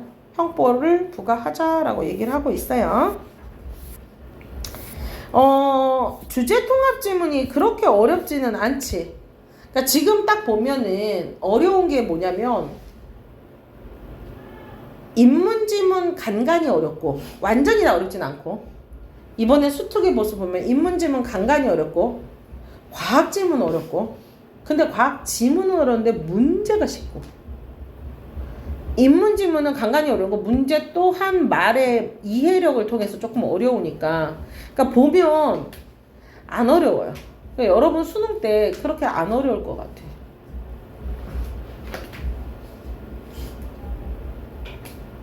그리고 표지가 너무 귀여워. 표지가 너무 귀엽고 그러면 물수능이란 말이 좀 있어. 진짜요? 그냥 내가 한 말이야. 작년에는 조금 어려워 보였잖아요. 표지가 너무 작년에는 표지가 이렇게 귀엽지 않았잖아. 조금 세종대왕 있는 막 귀엽고 막 이상한 뭐 완전 뭐 이상한 그때 있지. 그때 또 쉬었잖아. 그거 뭔데요? 그러니까 내가 보기에 좀 약간 그런 느낌이 있다. 이거 믿거나 말거나 얘기해. 질문 하나 더 할 수 있겠네요. 자, 인문 질문 하나만 더 합시다. 아니 빨리 이래도 못 따라잡을 수도 있어. 야, 그 표 보고 퀸센 표 빨리 다 따라잡으셔야 돼요. 그래서 얼추 대충 다 했어요. 이렇게 얘기해. 얼추 대충 다 했어요. 또 우리 또 이게 마지막이에요? 이 수업 마지막이에요? 그래, 다음 주부터 내신이란 말이야. 야, 가장 어려운 질문 같은 경우 또 저한테 카톡이나 문자 하세요. 제가 영상 계속 그 퀸 오름 레미 거기다 좀 올려놔 줄게요. 종종 가장 어려운 질문, 그리고 또 그게 아니더라도 야, 이 문제는 이렇게 풀면 좋겠네 라는 팁 있으면 한 번씩 올려놓고 문자 보낼게. 이거 봐라 이렇게.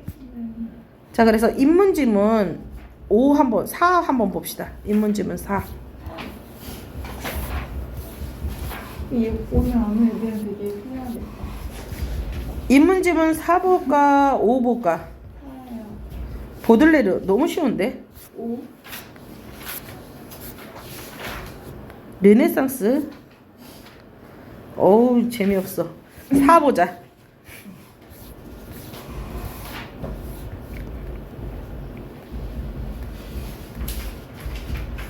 요즘 제가 범죄에 있었던 거 있잖아요. 그 지났던 요즘 유튜브에서 또 요즘은 또 범죄와의 그 과거 범죄에 대한 어떤 재조사인가? 그거를 좀 약간 요즘 좀 사건 사고 그거를 좀 보고 있어요. 열받아 죽겠어 아주 그냥. 옛날 사건들 있잖아. 사건들 중에 형량 떨어진 것들 있잖아. 그리고 막 그런 거 보는데 아 너무 열받아 죽겠어. 최근에 봤던 것 중에 열받아 죽겠던 거 하나가 또 어렸을 때 조두순만 나쁜 놈인 줄 알았더니 조두순 말고 또 되게 유명한 또 사건이 하나 있었더만.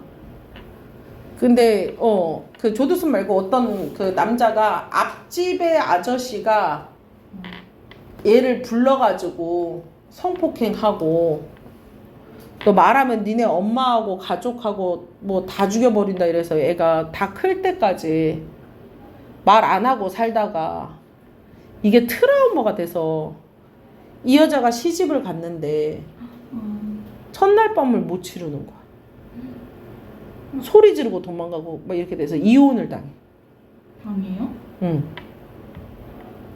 그러면서 그 뒤로 이제 막 정신병원과 계속 그런 걸 왔다 갔다 하는 그런 삶을 살다가 또 이제 다른 남자를 만나서 정신병이 조금 나아져가지고 애를 낳고 애도 낳았어.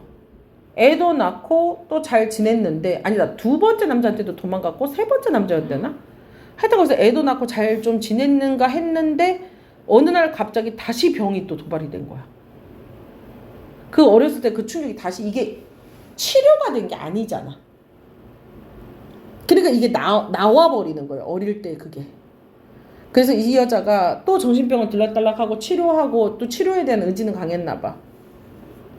그래서 이거를 어떻게든지 이제 내가 그 피해를 복구하려면 그 죄를 갖다 이렇게 밝혀야지 복구가 된다네, 트라우마가. 그래서 이 여자가 그걸 형사처벌을 하려고 고소를 하려고 알아봤는데 그 시한이 지나버린 거야.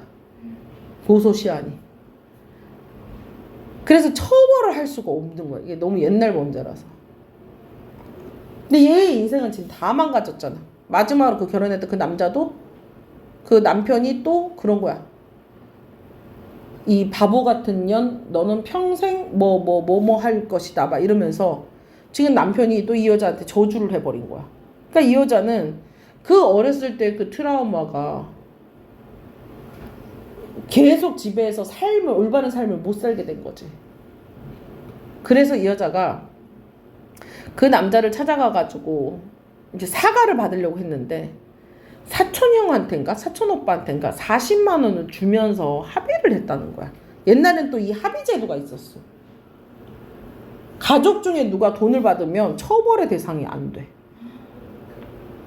그래서 그런 거 많았었어. 딸이 막 죽었는데 아빠가 집 나간 딸이 죽었었는데 아빠가 합의를 봐줘가지고 상대방한테 그냥 돈 받고 2천만 원인가 받고 상대 풀려나고 이런 것도 많았어.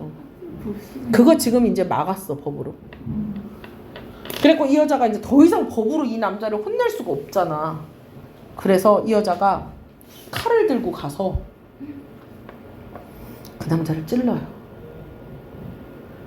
그래서 막 사토 끝에 그 남자가 이제 그 남자를 막 이렇게 찌르는데, 어떻게 이 여자 되게 좀 연약한 여잔데 그 남자가 또 그 살면서 50 몇 살인가 60 몇 살인가 됐는데 이제 그렇게까지 되게 시간이 지날 때까지 안 없어지는 트라우마고 기억인 거지. 그래서 이 여자가 이제 막 그 남자가 그래도 약간 그 뇌출혈인가 뭔가가 와가지고 반을 못 쓴대. 그래서 이 여자가 이제 좀 찌를 수 있었는데 그 남자가 또 반항하면서 칼을 또 뺐었다나? 근데 이 여자가 그때 또 허리춤에 칼을 몇 개를 차가지고 가가지고 또 다른 과도를 꺼내갖고 또 찔러갖고 죽였다고. 근데 그 과다출혈로 죽었어요, 그 남자. 이제 그다음 여자가 감옥 간 거예요? 그래서 이제 이 여자에 대한 재판이 벌어졌는데 그 재판이 이제 막 전 국민의 관심을 엄청나게 받고, 이게 되게 그때 당시에 막 엽기적인 사건 중에 나도 몰랐는 사건인데 이게 엄청나게 그리고 성범죄에 대해서 그 전까지만 해도 여자는 성범죄를 당하면 정조를 잃었다라고 표현했대. 그러니까 성범죄를 당한 폭행을 당한 건데, 성폭행을 당한 건데 우리는 그냥 그 전까지만 해도 법률에서는 여자가 자신의 순결을 잃었다라고 그 성폭행에 대한 규정이 그런 식으로 돼 있었대. 그러니까 그런 거에 대한 인식을 바꾼 사건이 됐대나? 많이 날렸네. 그래서 이 여자가 그 남자를 죽였는 게 거기만 찔렀어. 그래서 이 하체의 피가 엄청 이게 다 끊어져가지고 엄청나게 찔러가지고 엄청 잔인하게 죽였어. 그래서 이제 그런데 이제 이제 백성 그냥 사람들의 여론은 그 몇십 명의 일생을 다 망쳤는데 저 여자는 죄가 없다. 저런 죄를 한다면은 이건 나라가 잘못된 거다라는 의견과, 그래도 사적인 제재를 하면 안 된다. 우리나라는 범죄자가 잘못해도 사적인 제재를 하게 되면 모든 사람들이 사적인 제재를 하게 되잖아. 그래서 사적인 제재를 하면 안 된다라는 거에 팽팽하게 맞서가지고, 쟁점은 뭐였냐면 이 여자가 제정신인가 아닌가, 이게 쟁점이 됐어요. 그런데 결론은 이 여자가 정신병원 수없이 드나다녔잖아. 제정신이 아닌가. 그래서 판사가 집행유예를 줬는데, 그러니까 집행유예를 주는 기간 동안 범죄를 안 저지르면은 3년 몇 년간의 집행유예를 줬는데, 그 안에 똑같은 유사범죄나 다른 범죄를 저지르지 않으면 이제 이 여자는 이제 범죄가 없어지는. 그러니까 사실상 무죄를 준 거지. 유죄를 줬지만. 근데 이 여자는 이제 그 남자를 죽이고 난 다음에 죽일 사람이 없잖아. 범죄를 안 저질렀고 지금 어딘가에서 이렇게 잘 살고 있을 거라고 믿고 싶다고. 그렇게 결론이 나더라고. 그래서 오! 범죄 엑스파이어. 시인으로 유명한 보들레로는 당대 주류였던 아카데미 미술에 맞춰서 외로움 싸움을 벌이던 프랑스 낭만주의 화가 들라크루아의 지지자로 들라크루아 미술평론에 데뷔를 하는데, 보들레르가 보기에 아카데미 미술은 그 생명이 소진한 지 오래됐어. 왜? 많은 아카데미 미술가들이 신화와 역사를 주제로 계속 반복해서 그리다 보니까 그림이 진부해. 그리고 너무 틀에 갇혔어.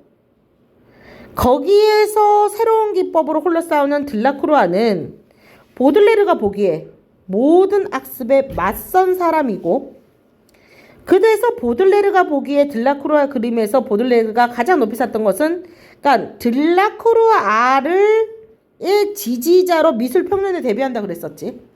그러니까 들라크루아를 굉장히 높이 봤단 말이야. 누구랑 달리 그때 당시의 아카데미 미술가들과 대조적으로. 네, 저번에. 이거 한 거 같은데? 네, 인문지문 4번을 했네요. 그럼 인문지문 5번은? 아까 5번을 했었어야 되는데. 자, 첫 번째 단락만 할게요. 서구는 19세기 조선은 이렇게 돼 있지. 그치? 첫 번째 단락은 서구는 되고 두 번째 단락은 19세기 조선은 이렇게 돼 있지. 그러면 구조가 딱 지금 뭐를 하고 있어? 서구와 조선과의 동서양의 어떤 차이점을 얘기를 해주고 있네. 그치, 전제 조건이. 그래서 르네상스를 거치며 자연과 신적 권위로부터 인간 해방을 추구했고, 인간 해방을 목표로 뭐를 했어? 자연에 대한 탐구를 통해 삶에 필요한 자연과 재화를 생산하게 된 과학혁명과 산업혁명을 있어. 자, 근대 문명을 만들었어. 그 근대 문명은 조선으로 유입되었고, 조선은 자연을 정복하고 기기를 만들 수 있는 과학기술이 가능하다는 걸 알아챘으나 모두가 서구, 자 이제 중요한 건 이거지.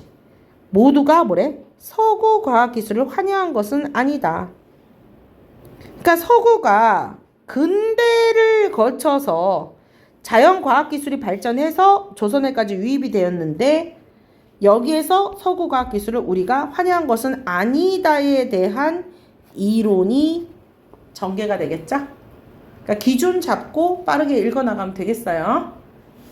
자, 그래서 우리 그 표 좀 한번 보여줘 봐봐. 표를 보면, 진도표를 보면 제가 줬던 문제들도 다 하나씩 하나씩 다 푸세요. 우리가 지금 6주째 아니야? 5주차야?